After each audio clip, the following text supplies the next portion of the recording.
दोस्तों, जब मैं शहर में नौकरी करने आया तो अपने मामा के घर में रुका हुआ था। मेरे मामा की एक बेटी भी है और वह मुझसे छोटी थी। फिर एक रात उसने दोस्तों, आज की इस कहानी में मेरा नाम सुनील है। मेरे मामा की एक बेटी भी है। मुझे लगा कि शायद वह अब भी छोटी है, लेकिन वह बिल्कुल भी छोटी नहीं थी। वह इतनी समझदार थी कि 17-18 साल के लड़के का पालन पोषण कर सकती थी। दरअसल मैं नौकरी के सिलसिले में शहर आया था और अपने मामा के घर पर रहने लगा। मेरी माँ मुझे कुंवारे लड़कों के बीच रहने देने को तैयार नहीं थी। बोली थी कि शहर में तुम्हारे मामा का घर है, तुम वहीं रहोगे। मुझे शहर में एक अच्छी तनख्वाह वाली नौकरी मिल गई थी। जब मैं अपने मामा के घर पहुंचा, तो मैं उनका घर देखते ही सोच में पड़ गया था। मामी के मामा के घर का दरवाजा इतना छोटा था कि मेरा बैग और मैं एक साथ अंदर नहीं जा सकते थे, क्योंकि जब मैं उस छोटे से घर में रहने वाला था। घर में किचन के अलावा एक बेडरूम और एक हॉल था, और वह भी बहुत छोटा था। हम गांव में एक बड़े घर में रहते थे। अब मैं काम के सिलसिले में शहर में आया, अपने मामा के यहाँ रहने आया था। मामा के घर में मामी और मामा और उनकी एक बेटी थी। मामा जी के गांव मामा जी गांव में सबको बोलते हैं कि शहर में उनका बहुत बड़ा घर है। अब मैं हैरानी में हूँ कि सचमुच उनका बहुत ही बड़ा घर है, और मैंने उस घर को आंखों से देख रहा था। मामा की बेटी अब 16 साल की हो गई थी। उसका नाम अंजलि था। मुझे नहीं पता था कि 16 साल की अंजलि इतना कुछ जानती होगी। जब अंजलि मेरे लिए पानी का गिलास लेकर आई, तो मैं उसे देखता ही रह गया था, क्योंकि अंजलि जब 5 साल की थी तब मैं उससे मिला था। पर अब वो 16 साल की हो चुकी थी। अब वो और भी ज्यादा खूबसूरत और हसीन लग रही थी। फिर मैंने पानी पिया। उसके बाद मामी मेरे लिए नाश्ता बनाने लगी। मामी जी भी मिलकर मुझसे बहुत खुश हुए थे। मैंने उन्हें पहले ही बता दिया था कि सुनील शहर में तुम्हारे ही घर पर रहेगा। मैं अपने मामा को उनके घर पर रहने के लिए 3,000 रुपये महीने देने लगा। इसीलिए मामी और मामा को मेरे रहने से कोई दिक्कत नहीं थी। दूसरी तरफ अगर मैं उनके घर में फ्री में रह रहा होता, तो मामी मुझे 2 दिन से ज्यादा रुकने नहीं देती। मेरी इतनी अच्छी सैलरी थी, लेकिन मेरी माँ कहती थी कि कुंवारे लड़कों के बीच रहकर तू बिगड़ जाएगा। इसीलिए मैं माँ के कहने पर अपने मामा के घर पर रुक गया था। जब अंजलि से मैं मिले, तो अंजलि मेरी तरफ बड़ी अजीब नजरों से देख रही थी। मामा के घर में एक कमरा अंजलि का भी था। मामा मामी हॉल में सोते थे। मैंने मामा से कहा कि मुझे अपना एक अलग कमरा चाहिए, क्योंकि कभी-कभी मैं रात को देर तक काम करता हूँ। फिर मामा ने कहा कि तुम अंजलि के कमरे में को अपना ही कमरा समझो, क्योंकि तुम उसके ही साथ रहोगे। अंजलि 2 दिनों के लिए बाहर एडजस्ट कर लेगी, और मैं 2 दिनों तक अंजलि के कमरे में ही सोया था। अगले दिन अंजलि अपने कमरे में वापस आ गई। उसने कहा कि मुझे बाहर हॉल में नींद नहीं आती है। अंजलि दिखने में तो बेहद खूबसूरत थी, और अब उसकी उम्र भी कम थी। मुझे अपने मामा के घर आए हुए अभी 15 दिन हो चुके थे। फिर एक रात मैंने अंजलि को मोबाइल पर कुछ देखते हुए देख लिया था। मैं उसके मोबाइल में झांकने लगा, तो उसने तुरंत मोबाइल बंद कर दिया। फिर मैं उससे उसका मोबाइल मांगने लगा, तो उसने देने से इनकार कर दिया। फिर मैं चुपचाप करवट बदलकर एक तरफ सोने का नाटक करने लगा। थोड़ी देर के बाद अंजलि की तरफ देखा तो वह सो रही थी, कोई हलचल नहीं कर रही थी। इसीलिए मैंने उसका फोन लेने के लिए उसकी तरफ हाथ बढ़ाया, क्योंकि उसका मोबाइल उसके सर के पास था। उसके बाद मैंने जल्दी से पलटकर मोबाइल फोन ले लिया। तभी वह हंसने लगी, और मैं जल्दी से मोबाइल फोन खोलने लगा। लेकिन मोबाइल फोन पर लॉक लगा हुआ था, इसीलिए मैं उसे खोल नहीं पाया था। शायद इसीलिए अंजलि इतना हंस रही थी। फिर मैं उसे बिना बोले चुपचाप से सो गया था। फिर कुछ दिन बीतने के बाद अगले महीने के 5 तारीख को मुझे मेरा वेतन मिल गया था। फिर मामा के घर को अपना घर समझकर मैंने बहुत सी चीजें खरीदी और मामा के घर आ गया। अंजलि के लिए एक सूट खरीदा, और मामा के लिए भी कपड़े लिए, और मामी के लिए साड़ी और खाने का सब कुछ मैं ले आया था। मामी वो सब देखकर बहुत खुश हुई थी। अंजलि अब मुझसे हंसकर बातें कर रही थी। ऐसे ही एक राज्य में पानी पीने के लिए उठा, तो मुझे अंजलि अपने पास नहीं दिखी। मैंने अपने कमरे का दरवाजा खुला पाया था, तो मैंने बाहर जाकर देखा, तो रात के 1 बजे अंजलि ने हॉल का पर्दा हटा दिया था और हॉल में झांक रही थी। मैं यह देखने के लिए उसके पीछे खड़ा हो गया कि वो इतनी रात को हॉल में क्या देख रही है। जैसे ही मैं उसके पीछे खड़ा हुआ, मेरी नजर हॉल में घूम गई। सामने का नजारा देखकर मैंने अंजलि को एक तरफ खींच लिया था और उसका हाथ पकड़कर बेडरूम में ले गया। मैंने अंजलि से कहा कि अंजलि, तुम ये क्या कर रही हो? वो तुम्हारे अपने माता पिता हैं। रात को मम्मी पापा की निजी समय में ताक झांक करना सही नहीं है। अंजलि को इस तरह मामा मामी की तरफ देखता देखकर मैं थोड़ा गुस्सा हो गया था, तो उसने मुझसे माफी मांगी और कहा कि भाई, इसके बारे में किसी को मत बताना। मैं आज के बाद ऐसा कुछ नहीं करूंगी। अंजलि जो कर रही थी, उसमें उसकी इतनी भी गलती नहीं थी, क्योंकि वो उसकी उम्र ही ऐसी थी कि इस उम्र में यह सब नॉर्मल होता है। मामा को अब एक बड़ा घर खरीद लेना चाहिए था, क्योंकि उनकी बेटी अब बड़ी हो रही थी, तो उन्हें इस बात का एहसास होना चाहिए था। अगले दिन मैंने मामा से कहा कि मामा, अब आपको एक बड़ा सा घर खरीद लेना चाहिए।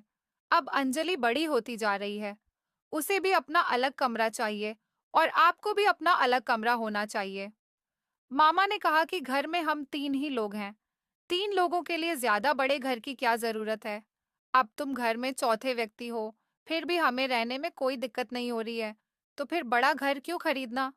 जवाब सुनकर मेरा चेहरा उतर गया था। दरअसल मेरे मामा बहुत ही कंजूस किस्म के आदमी थे। मामा से बात करते समय मेरा फोन बजा। मेरे फोन पर मेरी माँ का फोन था, इसीलिए मैंने अपना फोन रिसीव किया तो माँ ने मुझसे कहा, मैंने तुम्हें एक लड़की की फोटो भेजी है, बताओ तुम्हें कैसी लग रही है? मैंने कहा, माँ, मुझे लड़की की फोटो बहुत अच्छी लगी। ये सुनने के बाद मेरी माँ खुश हो गई थी। मेरी माँ की पसंद मेरी पसंद है।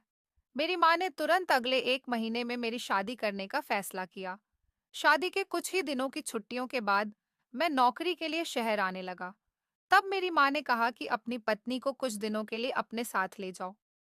फिर मैं अपनी पत्नी अनीता को अपने साथ शहर लेकर आ गया। पहले मैं शहर में अपने मामा के घर ही रहता था, इसीलिए मैं अपने मामा के घर ही आ गया था। जब मैं अपनी पत्नी के साथ मामा के घर आया, तो अंजलि का कमरा पूरा मेरा हो गया था। वह रात में अपने माता पिता के साथ हॉल में सोती थी। अंजलि को शहर लाए हुए भी 3 दिन हो गए थे।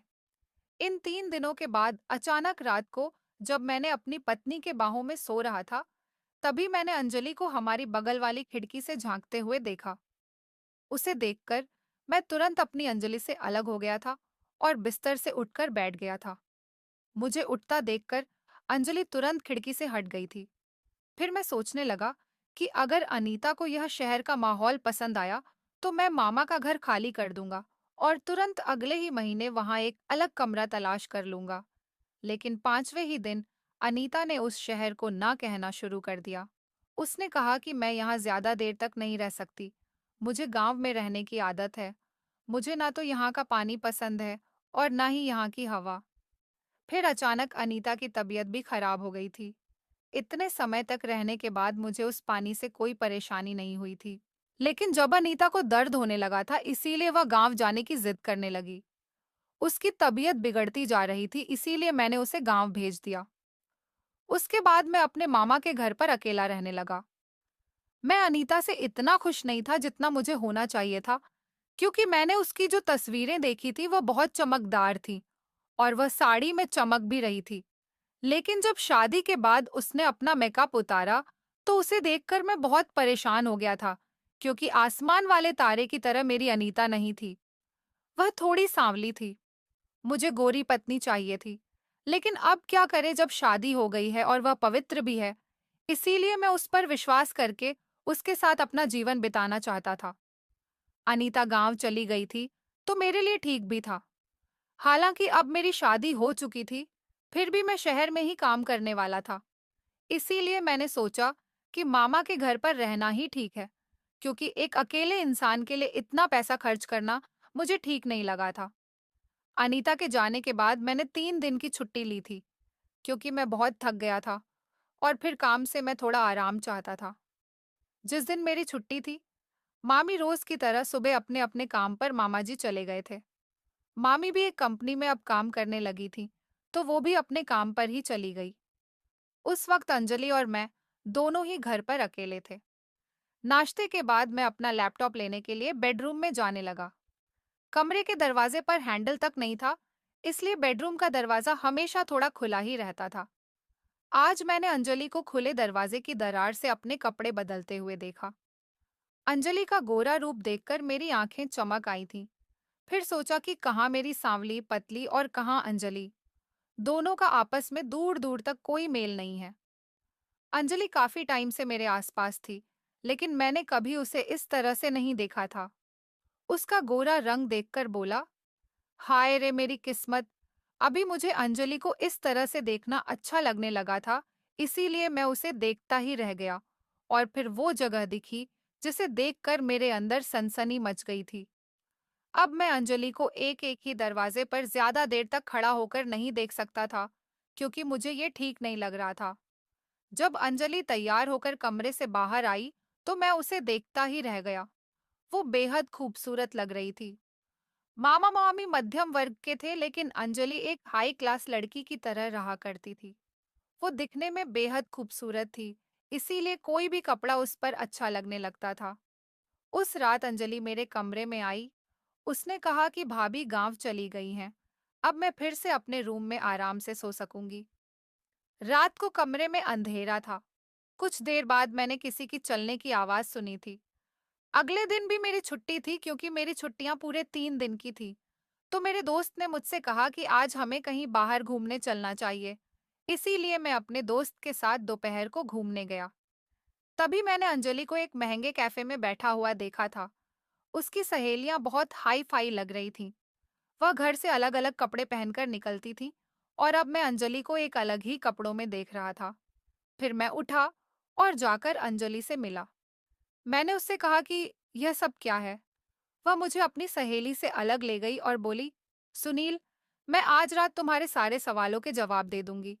अब तुम यहाँ से चले जाओ प्लीज। और हाँ, अपना मुंह बंद रखना जब तक कि मैं तुम्हारे सवालों का जवाब नहीं दे देती हूँ। फिर मैं रात को जब मामा मामी सोने चले गए, तब मैंने अंजलि से पूछना शुरू कर दिया कि अंजलि, मैंने दोपहर को जो देखा उसका क्या मतलब था। फिर बोली, यह सब हाई क्लास लाइफ है, क्या मैं इस तरह नहीं रह सकती। अंजलि 16 साल की लड़की थी, लेकिन मुझे उसके व्यवहार और बातों का बड़ा अंतर नजर आया था। मुझसे बात करते करते वह मेरे पास आ जाती है। जब से मेरी शादी हुई है, तब से मुझे अनुभव हो रहा था कि एक औरत से मुझे कितना सुख मिलता है। और अब अंजलि जैसी खूबसूरत लड़की को अपने पास देखकर तो मैं अपने होश खोने लगा था। लेकिन जैसे ही मुझे होश आया, मैंने अंजलि को अपने से दूर किया था। मुझे यह बिल्कुल भी सही नहीं लगा था कि अंजलि मेरे मामा की बेटी है, क्योंकि उसके व्यवहार से मुझे ऐसा महसूस नहीं हुआ। उस रात मैं उसे अपने से दूर करने के लिए दूर करके सोने चला गया, और सुबह उसके उठने से पहले ही कमरे से निकल गया था। मैं हॉल में बैठकर नाश्ता कर रहा था। जब अंजलि कमरे से बाहर आई, तो मैंने उसे लंगड़ाकर चलते हुए देखा। मुझे समझ नहीं आ रहा था कि वह इस तरह से पैर से लंगड़ाकर क्यों चल रही है। मुझे लगा कि शायद उसके पैर में कुछ लग गया है। जब मामी की नजर उस पर पड़ी, तो मामी ने उससे पूछा, अंजलि, तुम इतना लंगड़ाकर क्यों चल रही हो? क्या तुम्हारे पैर में कुछ दिक्कत है? इस पर उसने कहा कि सुनील भैया मुझसे बेहतर जानता है कि मेरे पैरों में क्या दिक्कत है। अंजलि ने सीधा मेरी ओर इशारा कर दिया। मुझे इसका कारण नहीं मालूम था, और यह भी नहीं जानता था कि उसने मेरी तरफ इशारा क्यों किया था। लेकिन फिर भी मैंने मामी को बताया कि सोते समय अंजलि का पैर बिस्तर के कोने से फिसल गया था। अंजलि सुबह से शाम तक मुझे बड़ी ही ललचाई नजरों से देख रही थी। फिर मैंने सोचा कि जैसे ही मामी काम पर जाएंगी, मैं उससे ऐसे झूठ बोलने का कारण पूछूंगा। जैसे ही मामी कंपनी गई, मैंने उससे पूछा कि तुम लंगड़ाकर क्यों चल रही थी, और तुमने मेरी तरफ इशारा क्यों किया। उस वक्त अंजलि ने मुझसे कहा कि आज तो मैं सिर्फ अपने माँ के सामने लंगड़ाकर चल रही थी, कल पापा के सामने भी इसी तरह लंगड़ाकर चलूंगी, और भी बहुत कुछ कर सकती हूँ यदि तुम मुझे वो नहीं दोगे जो मैं चाहती हूँ। फिर अंजलि ने बोला कि जब मैं तुम्हें किसी चीज की मुझे जरूरत होती है, तो मैं तुम्हें कुछ भी दे सकता हूँ। तभी अंजलि मेरे पास आई। फिर उसने कहा कि ठीक है, तुम जो चाहो मुझसे ले सकते हो, और वह मेरे सामने अपनी बाहें फैलाकर खड़ी हो गई। तब मुझे याद आया कि कल रात को भी शायद अंजलि मेरी पेंट से कुछ पैसे निकाल रही थी, लेकिन फिर भी मैंने उसे कुछ नहीं कहा था। लेकिन अब तो वह चरम सीमा पर पहुंच गई थी। वह पैसों के लिए इतनी कम उम्र में ऐसे काम करने को तैयार थी।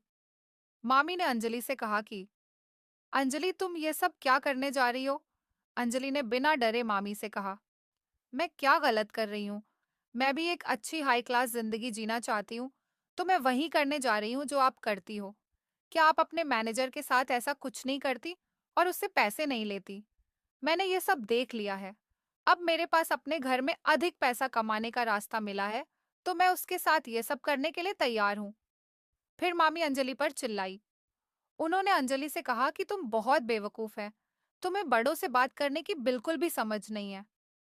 मामी अंजलि का मुंह बंद करने के लिए उसके पास दौड़ी, लेकिन तभी मैंने मामी को रोक दिया। फिर मामी ने कहा, फिर मैंने मामी से कहा कि क्या अंजलि जो कुछ कह रही है, वो सब सच है? तब मामी शर्म से अपना सर झुकाए खड़ी थी और मेरे सवाल का जवाब नहीं दे पाई। तो मैंने आगे से कहा कि मामी, आप ये सब क्या कर रही हो? शायद यह सब देखकर अंजलि की आदत खराब हो रही है।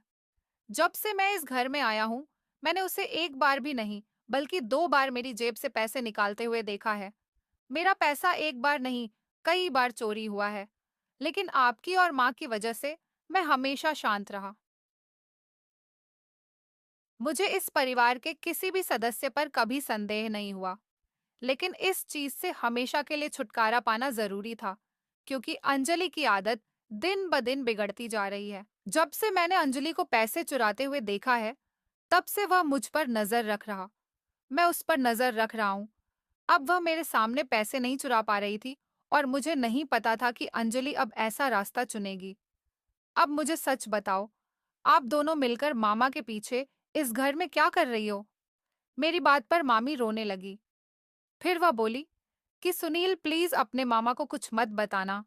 केवल एक बार मैं इस लड़की को अपनी कंपनी में ले गई थी। उसके बाद कब इसकी नजर मुझ पर पड़ी मुझे नहीं पता चला। मेरी कंपनी में एक मैनेजर के साथ मेरा रिश्ता है और उस रिश्ते का एकमात्र कारण पैसा है। तुम तो जानते ही हो कि तुम्हारे मामा कितने कंजूस किस्म के आदमी हैं। तुम्हारे मामा के पास पैसा होने के बावजूद भी वह हमें कुछ नहीं दे पाते हैं और ना ही उन्हें हमारी कोई परवाह है। तुम्हारे मामा मेरे और मेरी बेटी के बारे में कभी नहीं सोचते। मैनेजर से जो पैसे मिलते हैं, उससे मैं अपनी और अंजलि की जरूरतों को पूरी कर लेती हूँ। लेकिन मुझे नहीं पता था कि अंजलि की जरूरतें इतनी बढ़ जाएंगी। तुम्हारे मामा का शहर में एक और बड़ा मकान है। वह इस घर से बहुत बड़ा है, लेकिन तुम्हारे मामा उसे घर के किराए पर देकर उससे पैसे कमाते हैं और हमें इतने छोटे से घर में एडजस्ट करने के लिए मजबूर करते हैं। तुम्हारे मामा की कंजूसी के कारण मैं यह सब करने पर मजबूर हो गई थी, लेकिन उन्हें अपनी गलती का एहसास हो गया था।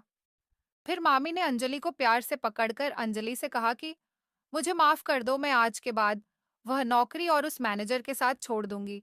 फिर अंजलि ने कहा कि मैं यह जानबूझकर कर रही थी, ताकि आप यह सब काम छोड़ दें। जब सुनील भैया ने मुझे पैसे चुराते हुए देखा, तो मैंने उन्हें पूरी सच्चाई बता दी थी। मैंने कहा कि मामी जी, आपने एक बार भी नहीं सोचा कि आप जो काम कर रही हैं वो गलत है। अगर आपकी बेटी को ये सब पता चलेगा तो क्या होगा? उसकी जिंदगी पर इन सब बातों का क्या असर पड़ेगा? और अगर मामा जी को पता चल गया, तो आपका तो घर ही टूट सकता है। आप मामा जी को प्यार से भी समझा सकती थी। फिर अंजलि बोली, मुझे भी ये सब करना बिल्कुल अच्छा नहीं लगता है। वो तो सुनील भैया का शुक्र है जो मेरी आंखें खुल गईं। आज आपको अपनी गलती का एहसास हुआ है और मुझे भी अपनी गलती का एहसास हुआ है। अंजलि और मैंने मिलकर मामी को उनकी गलती का एहसास कराया था।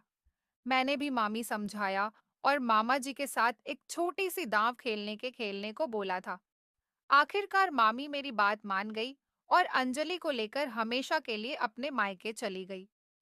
तभी मामा के मन में एक रोशनी जागी और उन्होंने अपना छोटा मकान छोड़ दिया और अपना सामान दूसरे बड़े घर में शिफ्ट करने को बोला। यह सुनकर मामी और अंजलि बहुत खुश हो गई थी और दोनों ने मुझे दिल से धन्यवाद किया। उस दिन से मामा ने अपनी कंजूसी बहुत कम कर दी थी। मुझे भी मेरी माँ ने बहुत अच्छी परवरिश दी थी कि जीवन में पैसा बचाना चाहिए। लेकिन पहले अपने परिवार को, लोगों को खुश रखने के बाद अगर कोई अपनी पत्नी और बच्चों को हर बात में मना करता रहेगा, तो घर का व्यक्ति गलत रास्ते पर ही जा सकता है। एक आदमी को अपने और अपने परिवार के लिए ही कमाता है। इतना ज्यादा कंजूस होना भी अच्छी बात नहीं है। अपने बच्चों को और अपनी पत्नी को असुविधा पहुंचाना कतई भी सही नहीं है। हमारी कंजूसी के कारण कभी-कभी हमारे घर का कोई भी व्यक्ति दुर्भाग्य से दुर्भाग्य की ओर जा सकता है। हमें इस बारे में सोचना चाहिए। पैसा बचाएं, लेकिन इतना भी नहीं बचाना है कि आप अपना जीवन जीना ही भूल जाए। तो दोस्तों, उम्मीद करती हूँ आपको हमारी कहानी पसंद आई होगी। कहानी पसंद आई है तो वीडियो को लाइक करें। चैनल पर नए हैं तो चैनल को सब्सक्राइब करें और नोटिफिकेशन को जरूर दबाएं ताकि अगली अपडेट सबसे पहले आपको मिले। धन्यवाद।